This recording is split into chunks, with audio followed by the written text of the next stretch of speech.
All right, guys. Well, welcome to episode one of Between Sets with Frank Data. Um, I'm excited about this, stepping out of my comfort zone. And to start this whole thing off, in my life, to be honest, the music never really does end. It just pauses between sets, and that's where really the stories begin. This interview feels like the starting off launching point. Bringing my dad in. Growing up, I used to ask my dad a million questions. He never rushed his answers. Always kind of took his time, but whatever he'd say, he'd mean what he said, and somehow those things he said, I didn't fully understand them back then, but they stick with me today. The way he sees people, the way he carries himself. I don't know, just the way he doesn't need much to give a lot, and I take that with me. And then sitting across from him in this interview, after a little life now of my own, I don't know, a few wins, a few losses, you start to realize the kind of presence and kind of peace that comes from somewhere deeper. And my father has that. If there's one thing that hit me, it's the heart he still has for the people to this day. It's a steady, real, with no performance behind it. I see pieces of that in myself, and now I'm starting to see it again in my son, in my daughter. Same kind of heart, and it's just the beginning. They're just starting their journeys. But somehow in all of that, there's my dad, there's me, and there's something still being passed down. And at the end of the day, that's pretty cool to sit with. This was a special one.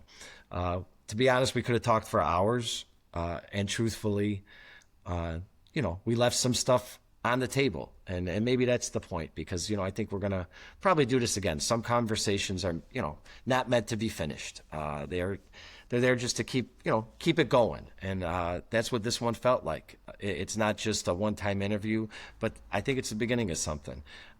Just two Chicago guys, a father and a son, truly love each other. We ask questions, take the time to answer, and I don't know, I still believe in doing things the right way because of what he taught me. So no big show here, just something real. So let's get into it, guys, and I hope you enjoy it. Oh, jeez. Good morning, Father. Is that Gia in the background there? Yeah, little Gigi. She's still Well, hanging around. God bless. Thank Well, God. Thank God. yeah, absolutely. So, welcome to episode one. Before I started this whole thing, and the next 8 weeks, we're going to be going over people that have influenced me in Chicago. And I'm like, well, if I'm going to start with somebody, I want to start with my roots, my core, my guy, my father. So, Dad, welcome to the show. My father's a lot more than a retired Chicago police officer. We'll get into all that. But how's Arizona this morning, Dad? Arizona is hot and sunny, just how it should be. What's the temperature going to be today? Are you in the 90s already? 96, 97 degrees today. Wow. Yeah, But it's a dry heat. Oh, but it's dry heat, and if you're out of the sun, it's 96 or 97. But if you're in the sun, you got to raise it another 10 degrees. So it's you got to be careful out here with the sun. Got it. You know Well, what I mean? You know what I mean, son? I know what you mean, Dad. Absolutely. Well, and then we got Frankie, the fourth, my son, your grandson, and we were just talking about him before we went on air. He's a machine. He's miles ahead of where I was at his age, and it's just a lot of the lessons that you taught me, and I'm teaching him, and the circle of life stuff, and it's just been really a joy, this whole thing. So That's going to be fine. It's all going to be good. So yeah, and now summer's here. So, but to get this started, I guess we'll start at the beginning. Where did you grow up? Where were you born? Where did it start? How far back should I start? Should I start? What hospital were you? Yeah, what hospital were you born at? Not that you remember. No, that's okay. I was born in St. Francis Hospital in Evanston, and we lived on when I first came home as a baby. We lived on Grand and Racine. Now, Okay. of course, I have no recollection of that, but What I do remember is at 4 years old, or maybe 5 years old, 4 or 5, we moved into our apartment on Augusta Boulevard, and that's where my life took place, my young life. That's where I grew up, and Okay. I lived there from 4 years old till 19 years old when I joined the army. And that was like Augusta. What was the cross streets? Augusta and Augusta between Hamlin and Ridgeway, okay. right near Granite Division. That's where my grammar school was. It was called Okay. D.R. Cameron. Okay. D.R. It was my grammar school. Well, and I've met a lot of your friends in the last 2 years doing this that we're actually your classmates there. So it's been or know you through the old neighborhood, and yeah, Wow. it's been unbelievable. That's The exciting. bigger the world gets, the smaller it gets. But yeah, no, that's so a lot of. I mean, that's where Gus, right? Let's Oh start. yeah, my buddy. That's my guy. Yeah. That's but we were talking the other day, Gus and me, and I didn't realize it. He didn't come there till 4th grade. I thought he was there since Wow. kindergarten. Yeah, so he came in 4th grade, and for those until I was 19, and still he's part of my life. No, He's a great guy. that's excellent. Great. And what was a normal summer day? What did a normal summer day look like for you guys back then? Well, we were just normal neighborhood kids. I mean, we would look forward to two things the whole year, and the number one thing was summer vacation. Get out of school. That's what you thought. And then when you came back, you looked for the most important day of the year, which was Christmas. And so you lived for Christmas and your summer vacation. Gotcha. Excuse me. What was your? I mean, I think I already know the answer to this, but what was your favorite sport growing up? Baseball. Baseball. Now let's talk baseball because when you were a little guy, I know Grandpa your father was a diehard Chicago White Sox fan. Correct. But by the I grew time, yeah, go ahead. Tell the story because I kind of know it, but it's good. Yeah, I grew up a Sox fan because we would watch every game. Back then it was 3 channels on a little, maybe 12-inch screen. And I can remember my father saying, "Hold the antenna this way, hold the antenna there." It wasn't like it is now, but so I grew up a Sox fan, and of course I knew all the White Sox players, and those were kind of the guys that I looked forward to talking about, because what we would do all day, Frank, all day we would play baseball. That's all we did. Oh, and then we would open up the fire hydrants, and that was our pool. Okay. Instead of going to the pool, you opened up the fire hydrant, and when the police came, you closed the fire hydrant. They closed the fire hydrant, and they said, "Don't put it on again," and then they'd leave, and we put it on again. There you go. But they were good. They were very good to us, and they knew the kids were good kids. So that's how I grew up, and I went through my whole growing up phase. I was from 4 years old to 19 years old, and it was all in that neighborhood. Yeah. So. And what kind of baseball was it like? Were you in the backyard? Were you, in the street? Where were you guys playing? We played everywhere. We played in a backyard. That my backyard was all dirt and real small. It was a 4 apartment complex, and it was really small. But the fun we had in there, you'd make bases. This part of the tree, this first base. As a kid back then, you had to use your imagination. And we would do it all day. Then we'd go to the alley, and we would play in the alley. I lost your audio. We would make like bases with chalk, so we would play there. And of course there were no lights in the alley at that time. So we had to be home when it got dark, Okay. But then as I got older, they put lights in the alley, and we were very, very happy with that, so we go back out and play again. But I'm not understating that we played ball all day. Put your glove on your bike, on the handlebars, and you know what? See you later. There was no, I'll call you, I'll do this, I'll do that. You were gone all day. You were gone all day. And no problems. And I think that had a lot to do with the neighborhood because it was a very friendly neighborhood. You could knock on any door and people would help you, Yeah.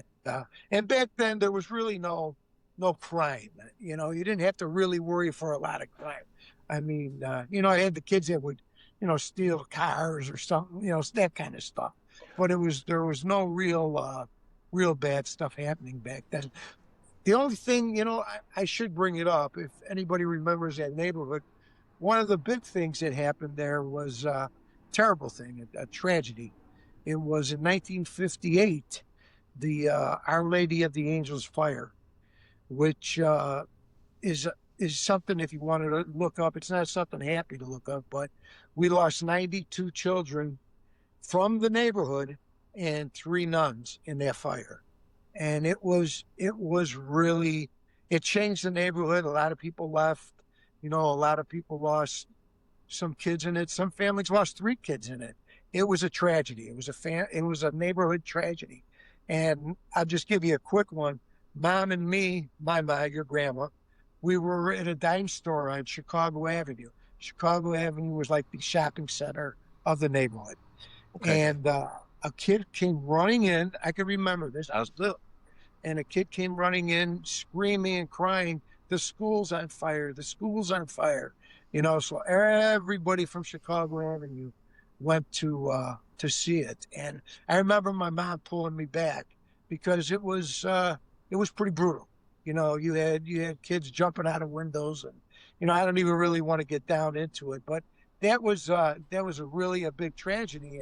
And the thing was, the next year, that's the school I was supposed to go to, but that never did happen. And the neighborhood came back together. We tried to help the people as much as we could, And and that goes back to. Go ahead. I'm go sorry. ahead. No, I was going to say, what did that look like? What did the neighborhood, how did that look? Well, we made sure that the people were talked to. The priest would make visits. That's when the priest would come to your house for dinner. And that was our parish. So back in the day, you were known when they say where you're from. You didn't say, Grand Division. You would say Our Lady of the Angels Parish. And that's how everybody knew where you lived. And so they built a new school and went on from there. And being a kid, it stayed in my mind, and it's in my mind still in those, way back there. But I was still growing up. So I'm 6, 7 now, 8 years old. So I'm not thinking about the fire, But there were Yeah. still kids. There were still kids that I would play ball with that were actually still burned.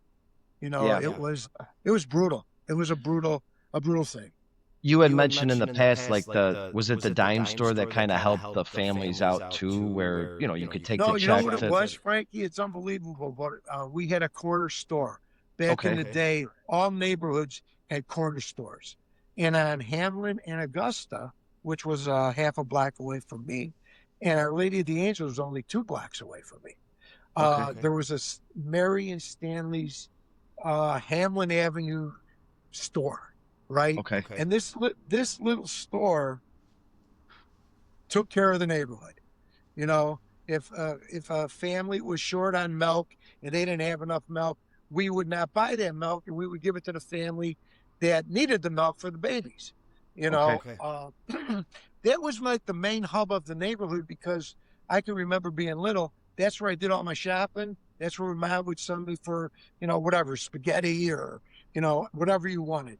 And Mary and Stanley, they were like the anchors of the neighborhood because what happened was my father, for instance, he would get paid every Friday. And I would get the check, and Mom would say, "Go get the check cashed and pay the bill." So what it was Mary and Stanley would run a tab for us for the whole week. I would go there, cash Grandpa's check, and whatever we owed, they would take out, and then they would give us the cash that was left.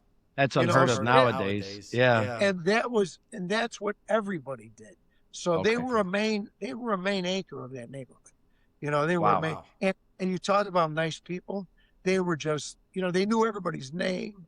You know, you had you had a full counter where there was nothing but penny candy.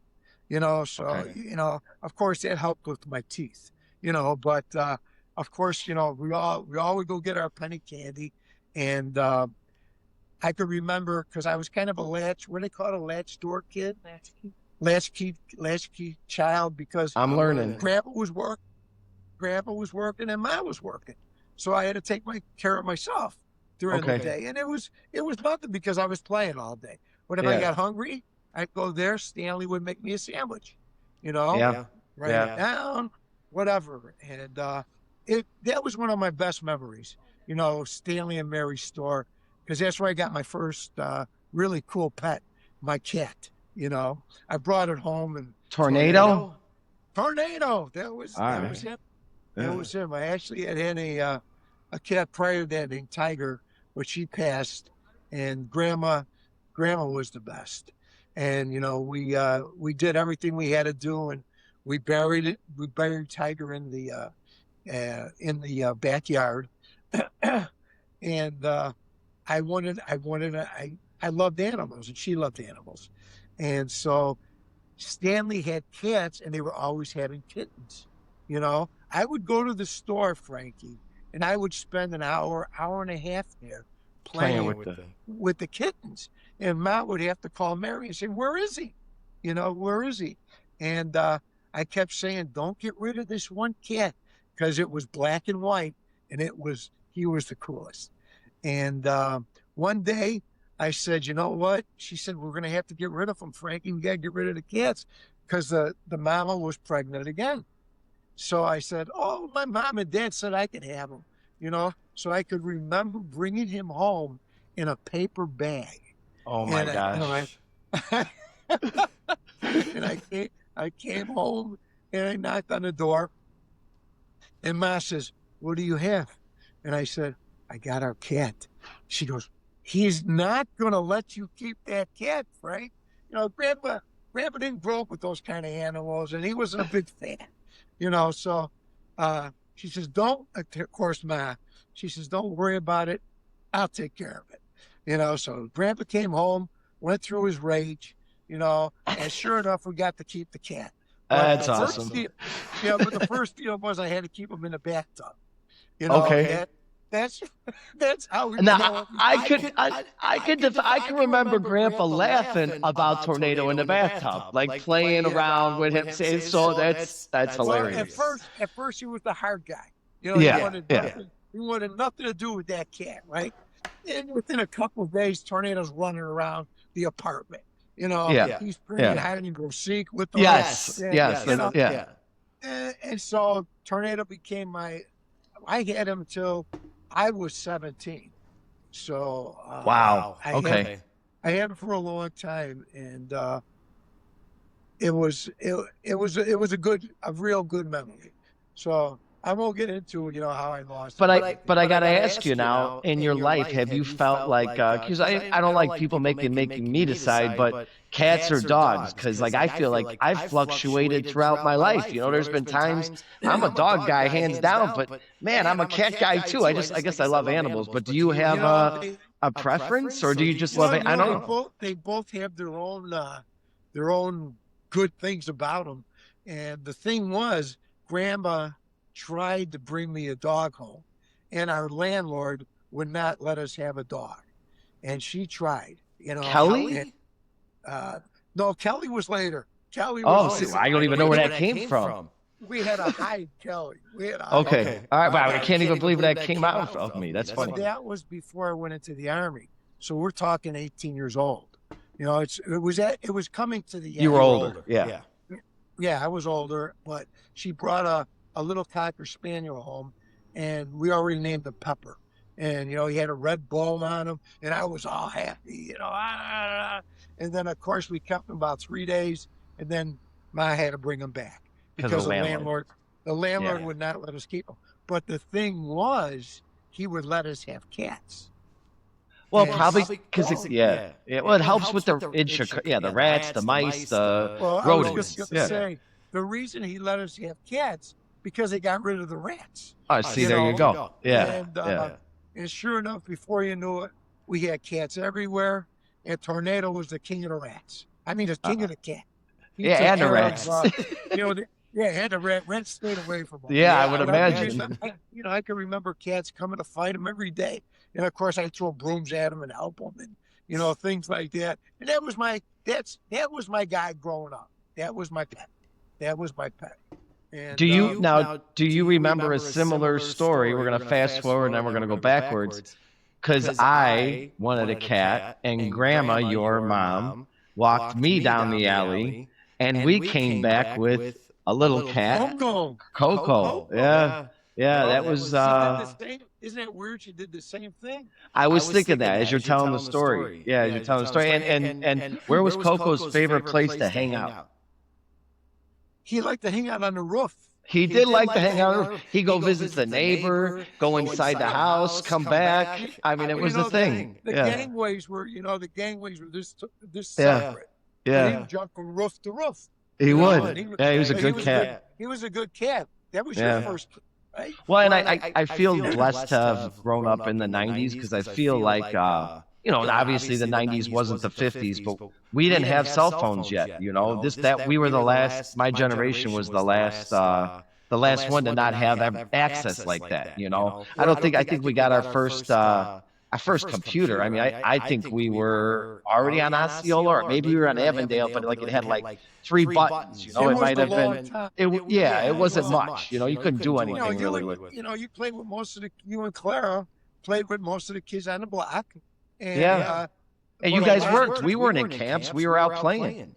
No, you guys played from morning just like we did. Yeah, it was kind of the same, and they don't do that anymore. I don't feel like that. I don't know. I think it's a lot different now because you got computers, you got phones. I mean, even I'll hear Frankie or some of these other younger guys.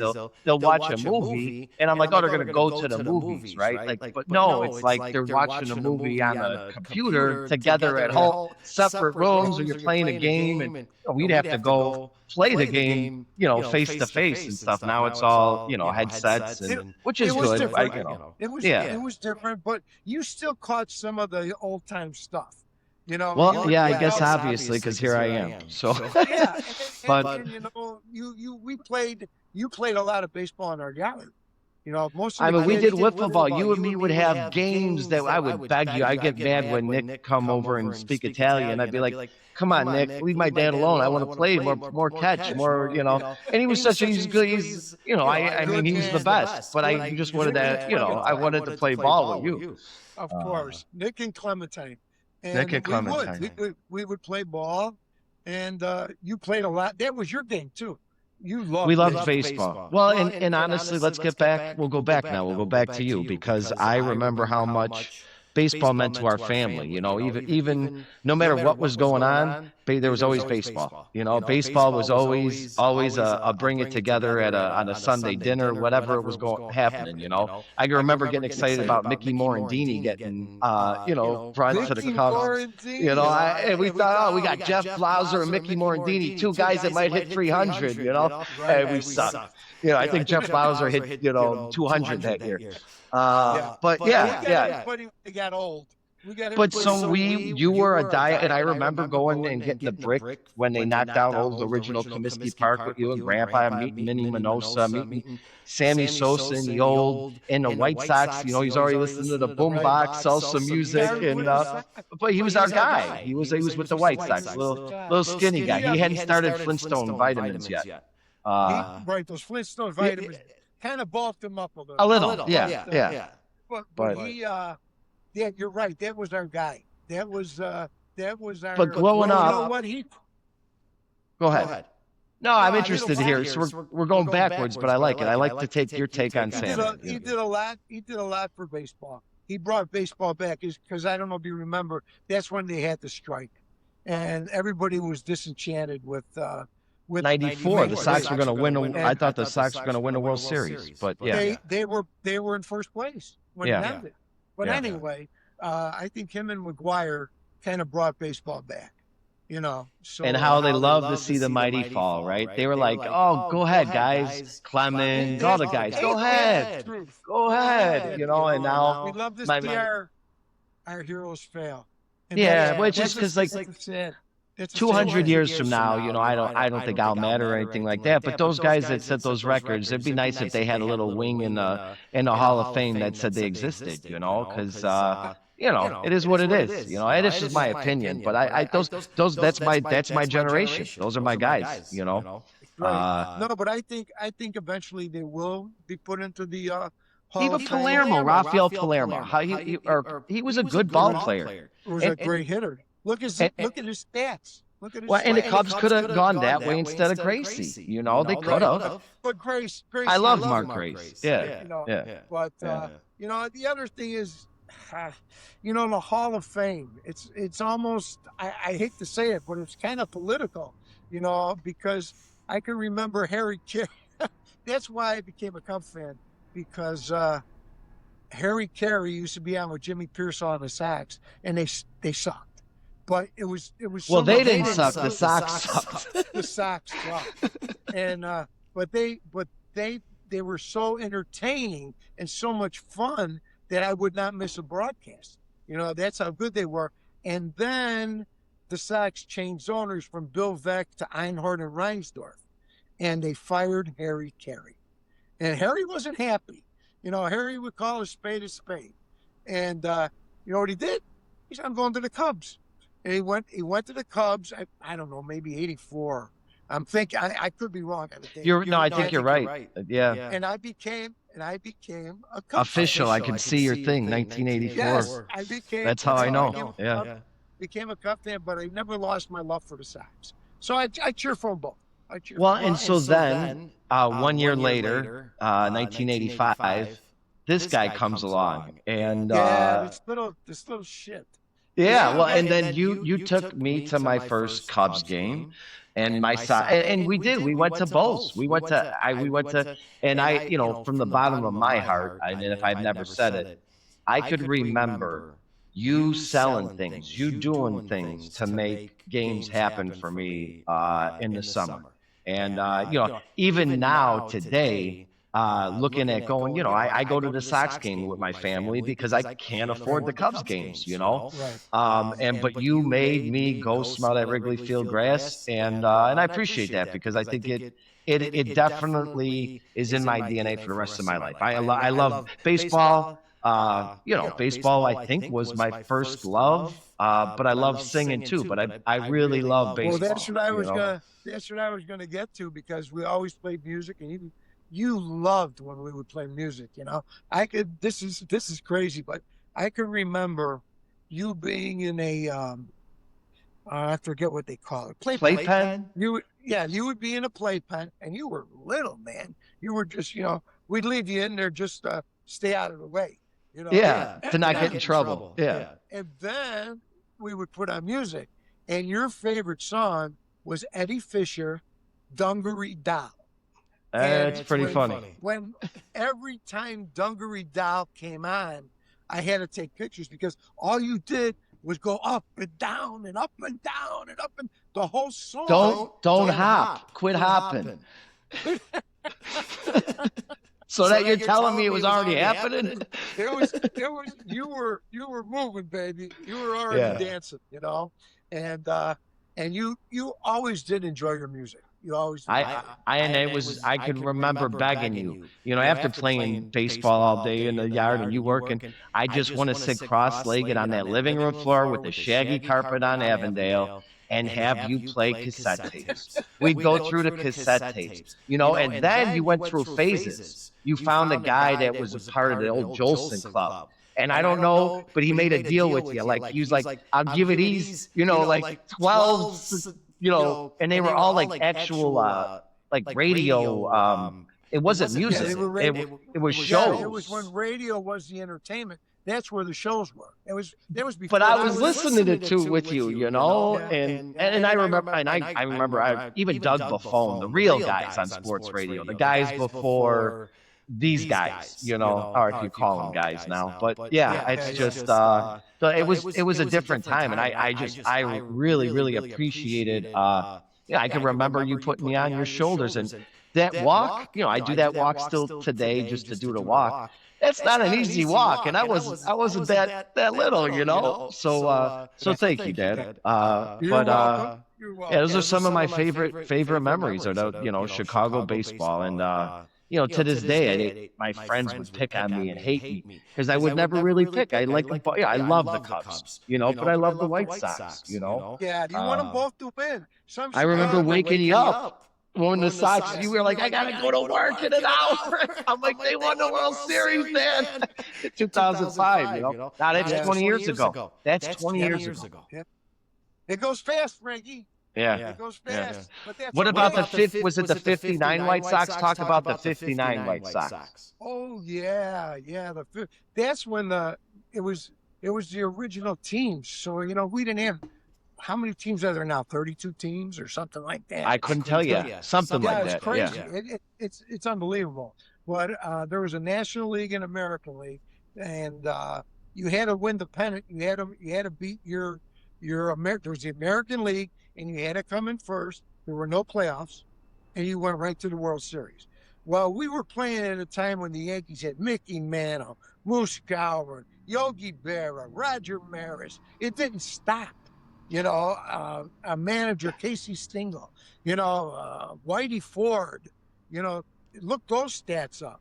And we would counter them with Billy Pierce, who was a great pitcher, and we were known as the Go-Go White Sox because we couldn't hit. We really couldn't hit. But we could, Louis'd come up, get a hit, Nelly would bunt him the second, and then whoever was batting third at that time, it could have been Minnie or whoever it was, would get a hit. So we'd get a run against Whitey Ford, right? We're winning one. I don't know how many times this happened to me going to the park with Grandpa. And it's 1-0. And you go the whole, and back then the pitchers pitched the whole game. Relief was something now and then. But, these guys pitched 200 innings like it was nothing. But I can remember we got them. We got him. 8th inning, we got him. Here comes the 9th inning. It's Scourin, it's Maris, and then it's Mantle. And sure enough, Scourin, they used to call him Moose. But we got him when he was old, of course. But he was of course, yeah. He went to Weber High School, just a little thinking. And he'd get a hit, and then I think Maris popped up or something like that. Billy Pierce gets 2 outs. We're 3 outs, we're 3 strikes away from winning, finally beating the Yankees. We're like always a game out of first place, 2 games out of first place. We were the second best team. If there was no Yankees, we were the champs, and sure enough, here comes the Mick, and the stadium's quiet, and he hits a home run that if it doesn't go over the roof, it goes up into the second deck. There's just no doubt about it. And, we come up the 9th inning. It's 1, 2, 3. Sox lose. Yankees win. That's how it was. That's just how it was. Well, and it's part of, Chicago baseball. I mean, we were known kind of as like second to New York anyway. And it's happened a lot. And honestly, I can remember when interleague baseball started, and I was so excited. That was back in I think it was around 2002, 2003, something like that, around 2000. But we went to the first time. It was the Yankees at Wrigley Field. And I got to see Jeter play at Wrigley Field. That was a big deal. Interleague now the teams don't even play each other. I was looking at the Central, the NL Central right now. Everybody's way above 500, and some of these other divisions are real. I mean, there might be a team that wins 85 games that doesn't make the playoffs this year. Right. And that's why. It goes all back to money, That's what they did to baseball. That's what they did to hockey. Originally, I loved hockey. I loved the Blackhawks. I love Bobby Hall, Stan Mikita. those were my guys. And you used to be able to watch them on Channel 9, which was made it, black and white, baby. And maybe the screen was this big. But you know what? I never would miss a game. And what happened, it was the original 6 teams. There were only 6 teams in all of hockey. So think about the level of play that was then and the level of play is now. The guys that are making teams that are the 32nd worst team in the league, they would never saw the ice, But it was really something. I mean, goalies didn't wear masks. It was a different game. Yeah. It was a different game. And then I grew up where it changed. It changed. And we loved hockey, but we loved baseball first. We loved baseball first. Yeah, baseball was it was everything. Now, well, so then let's get off sports and get back to you. So now Wait a you're. minute, I just wanted to say that before you get off of baseball, that you ended up being a pretty good baseball player yourself. And I was okay. You went to Notre Dame High School, and I think you were the starting shortstop. I'm not wrong. Well, that was fun. That was a lot of fun. And that senior year, after everything that we went through as a family and everything, when you came out on that field, and I gave you the flower, and I gave it was the mom and dad stuff. It was good. It was Notre Dame. I'm not where I am today if I didn't go to Notre Dame High School. Notre Dame. Thank you for Notre Dame. It was the right choice for you. And yeah, that's what it was. I made sure that you got to pick the school you wanted to go to, And I'll just say one more thing about ball. How did it feel to have your father playing third and you playing short in softball? Well, it's funny you mentioned it. I told Frankie, I said, like when he's 18, if my body's wearing and tearing, but I'm still in decent shape. I said, it's not that far away. I said, I think we do what me and you did, because I got to be honest that to this day, I played, I don't know how many thousands of innings and all that. And there's a few that stick out, but it was a 16-inch, softball game in Niles, Illinois. And, you dive, you're playing third, I'm playing short. And I had a decent arm, and you dove to your left, knocked the ball up. And now I got the ball, in the hole at short. And deep, but I let it go. We still got the guy by a half a step. But I could remember I ran over and picked you up, and that was probably one of my favorite plays. Off you to me to I don't know, probably Chris Anilowski was playing first. I'm trying to think. That meant a lot to me doing that. So I still. Do you remember who won that year by one hit? Now I was playing college baseball at that time. But there was a guy that actually was who won the average league. You beat me by one hit to have the most hits on that team that year. I don't know if you remember. Was that Joey Burke? No, it was you, Joey Burke. I love Joey Burke. Mrs. Burke, she gave Frankie a hard time and loved him through grade school too. I would see them and good. Did the old man beat you? You. Yeah. Yeah, you. By one hit. That was it. Yeah. It was the best 0-14 team I'd ever been a part of. But did we have fun? We had fun. We had everybody on that team. We had everybody on that team. That was a blast. That was fun. Yeah. No, and then and that's it for baseball. But wait, it can't be because there's one more. How about you and me? We go.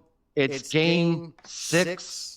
It's 2003, and we're like, let's go real super early because we're going to the World Series, Dad. And you had gotten me my first car, and it was a 1990 Buick Riviera, beautiful car. And we're like, we'll take it down there real early, and we park it. But we got down there so early that they hadn't even set up the signs for the towing yet. So by the Oh, Dad, I see now I am telling the story because it's one of my favorites. And so we walked out of that game, and I don't care what there was no way we're winning game 7. Zero chance. You could not. I knew it was over. There was no chance. And I was right. And then we get back, and the car is gone, and we just gone. And then we had to figure out what tow, where we towed it. And then we had to walk. And I had to be at school for towed like 50 cars that night. And I had a test that next morning at JJC at like 8:30 in the morning. And I remember getting back, it was like 3 a.m. by the time I get back to Joliet that night. But we had so much fun. Where did we stop before we went home? Super dog. Super dog. Super dog. Exactly. Yeah. Exactly. 100%. Something good, right? Bunch tamale or the regular? I like the bunch. Oh, I'm going with the bunch. Yeah, me too. Bunch. Me too. There you go. Poppy seed bun, man. You know? Yeah. Well, and we're just talking, but one thing I did want to get talking about a little bit was, a lot of what I remember growing up, like for me, right? And maybe who I am today, a part of it, and the fun side of it too.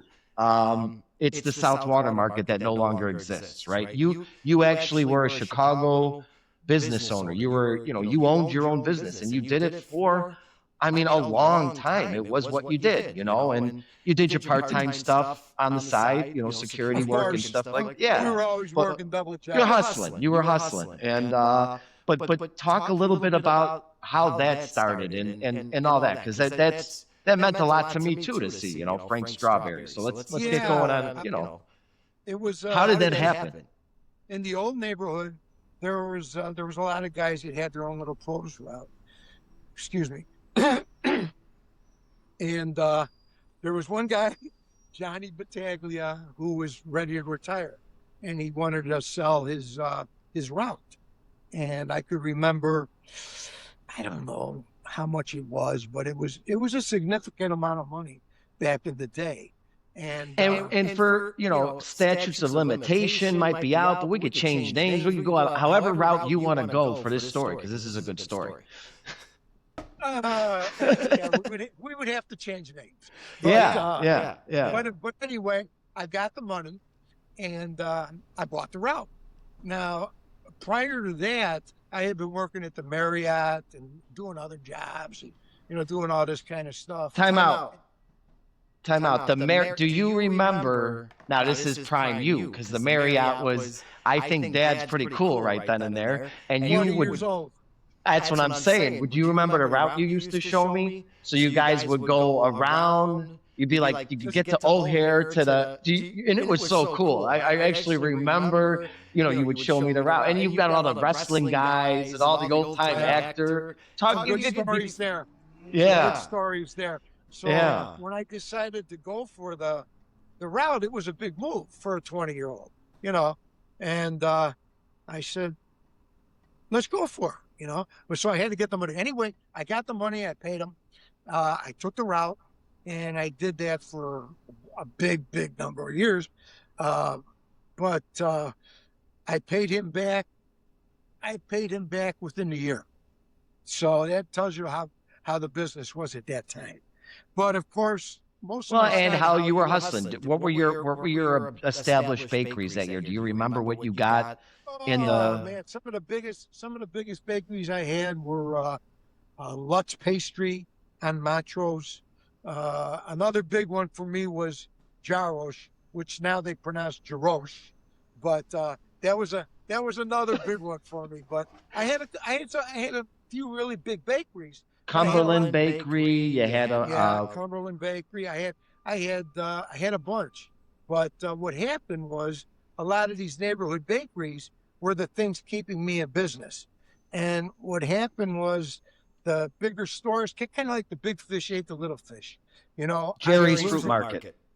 Yeah, Jerry's Fruit Market came, and I lost Salmonic Bakery, which I was selling big, and that was happening. So I had to work part-time jobs. And so then I sold the route.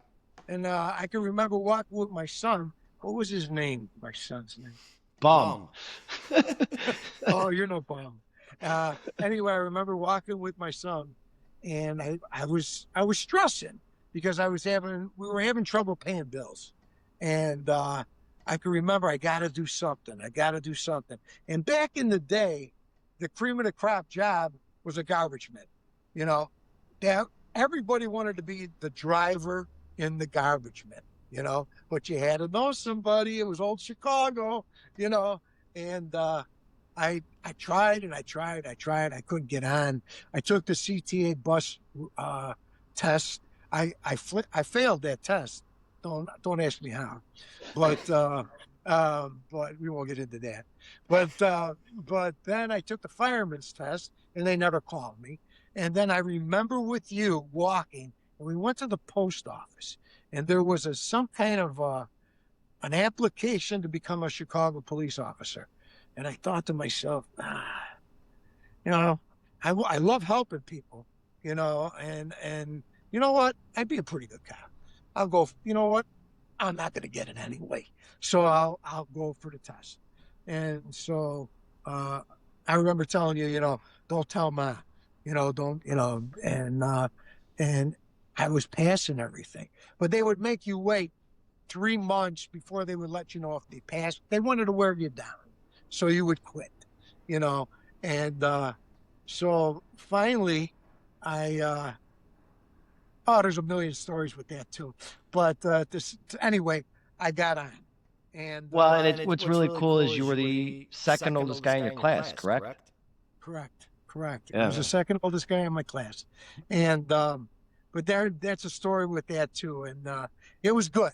It was good. And I went through the academy and did the police thing, you know, and until I could retire, and then I retired, and then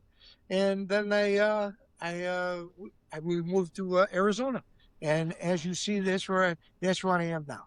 You currently reside. Yeah. No, and during that's that. That's where I like that. That's where I currently reside. Yeah.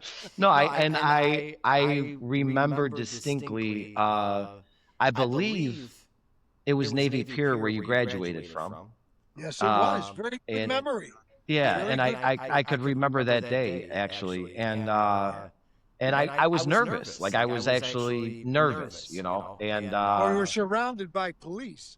well, no, not because of that. I was more nervous because like I was worried about you. You know, I was worried about you, and I could remember a lot of things, but I could remember specifically. We don't have to get negative, but there was a young kid, and I think he deserves to be mentioned, Danny Dolphin, right? Because you wanted me to learn how to, a good thing that a father does for his son, in my opinion, is teach him how to shoot a gun, you know. And so you took me to the range with some of your guys, and I met him, you know, and he was one of them. And that was the first time I caught some of the politics of Chicago when, you know, PPO versus PO and, you know, how they did, you know, things, you know, and it's just trying to remember probation. We were you guys were on probation, and he got killed in the alley. It was terrible. It was terrible. Yeah. It was 6 months probation, I think. I think that's what it was. You had to go 6 months, and Danny was great. He was a great kid, young child, you know, and he got stationed in the 15th district, which was a pretty rough district at the time. Chicago Avenue and Central, if not the worst, they say around there. It was pretty bad. And he was still on. We were still on probation, and he came in early. He would always be early, Danny. Danny would always be early, and he came in early, standing at the desk, just BSing. And a call comes out, a guy with a machine gun, right down the street from the station. Right. So of course Danny's gonna go. You know that you're not gonna stop him from going. And a lot of coppers went, and he ended up going down the gangway and he got shot, and he lost his life. And he's a hero, man. He was a hero. But that made us realize what the job really entailed.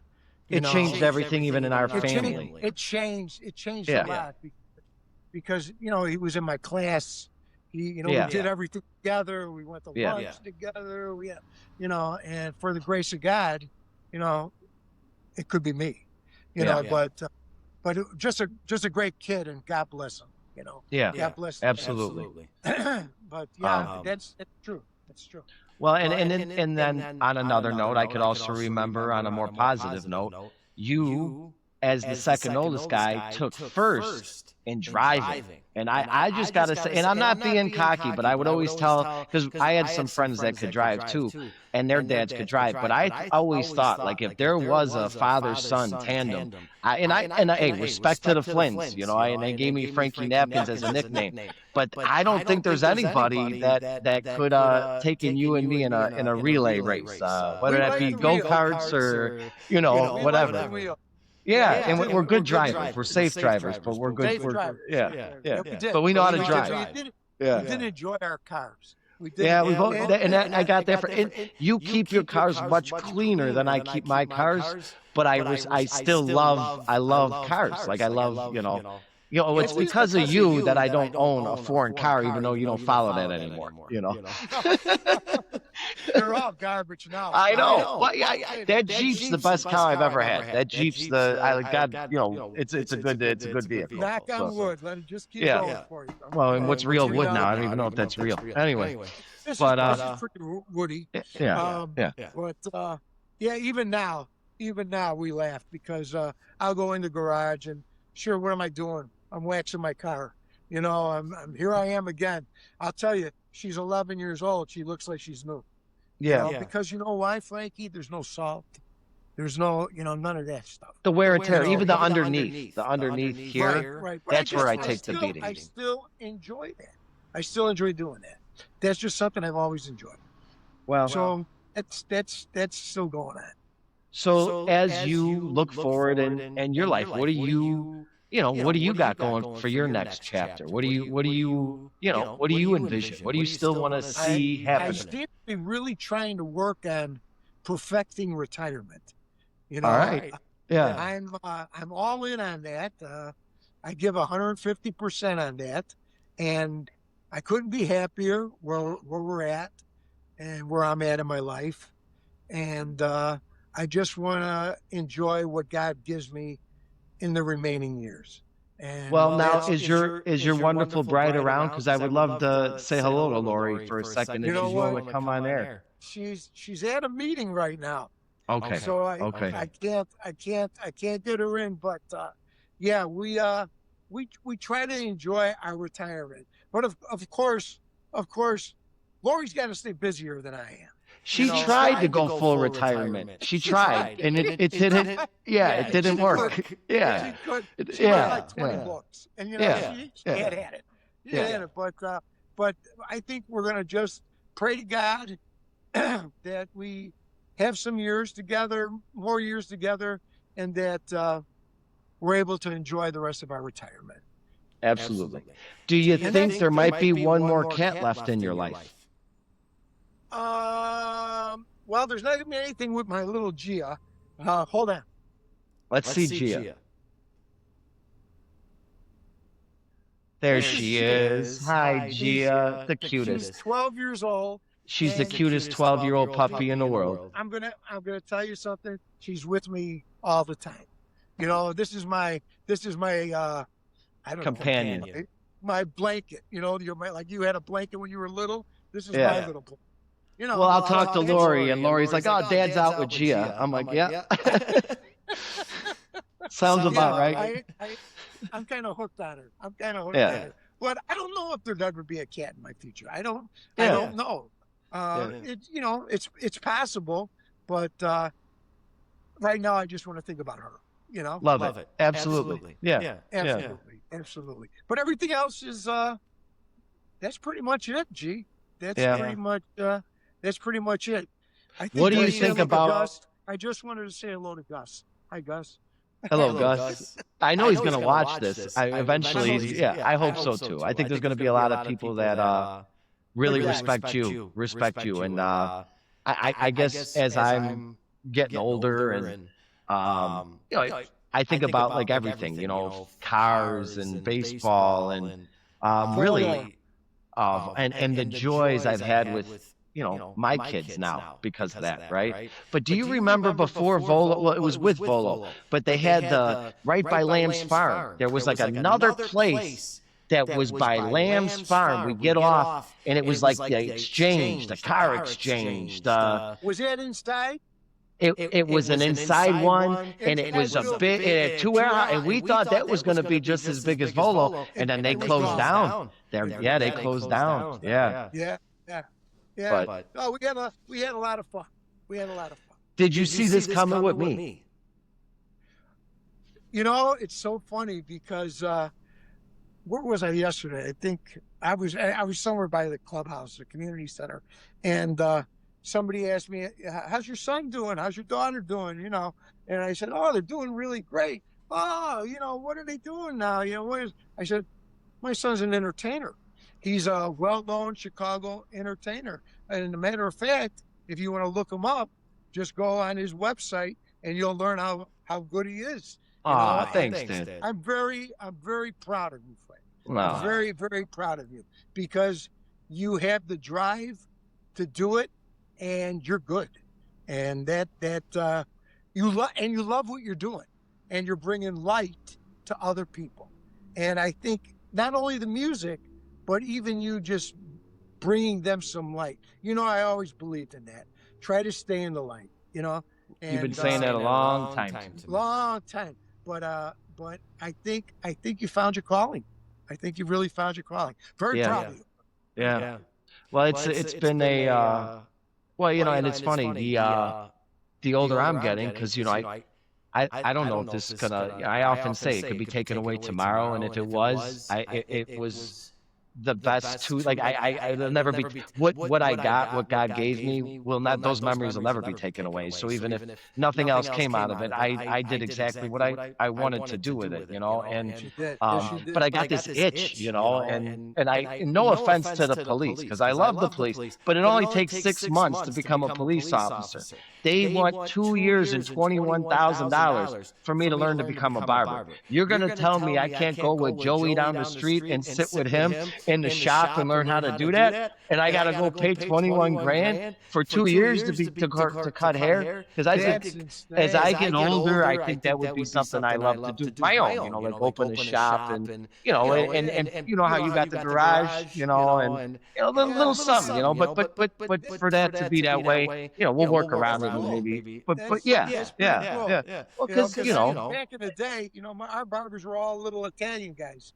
You know, they didn't go to school. And to talk to those guys, that was like our psychiatrist. You know, and they were great, and they gave great haircuts. You guys have been cutting hair since they were 5 years old. And you know what? You're spreading light, spreading more light. Same thing. Do you ever used to meet at the barber shop?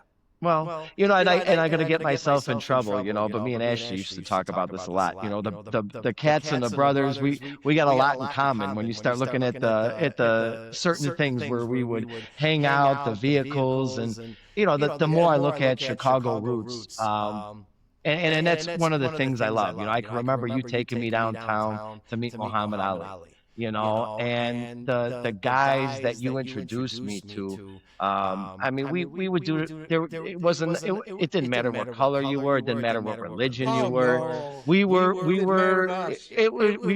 were having so much fun doing the things we did. And I mean, sometimes it wasn't always the safest. But you know what? I wouldn't trade it for the world. You know.